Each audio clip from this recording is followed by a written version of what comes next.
మొట్టమొదటిసారిగా Shanghai cooperation organisation summit ను India host చేస్తుంది. అయితే ఈ సమ్మిట్ వర్చువల్ గా జరిగింది. మొన్న జూన్ 4-5 తారీఖుల్లో SCO సమ్మిట్ జరిగింది.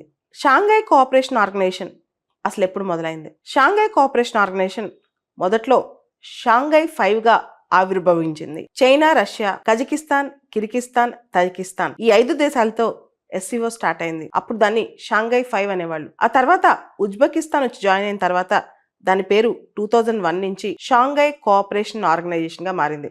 సో ఇప్పుడు మనం చూస్తున్న SCO 2001లో మొదలైంది అనమాట. తర్వాత 2016లో ఇండియా, పాకిస్తాన్ SCOలో జాయిన్ అయ్యాయి. అక్కడి నుంచి మనం చూస్తే గనక నిన్న SCO జరిగిన సదస్సులో ఇరాన్ 9వ సభ్య దేశంగా SCOలో జాయిన్ అయింది. సో కొత్తగా సభ్య దేశంగా జాయిన్ అయిన దేశం ఇరాన్ అనమాట. వచ్చే సంవత్సరం బెలారస్ జాయిన్ అయ్యే అవకాశం ఉంది SCOలో.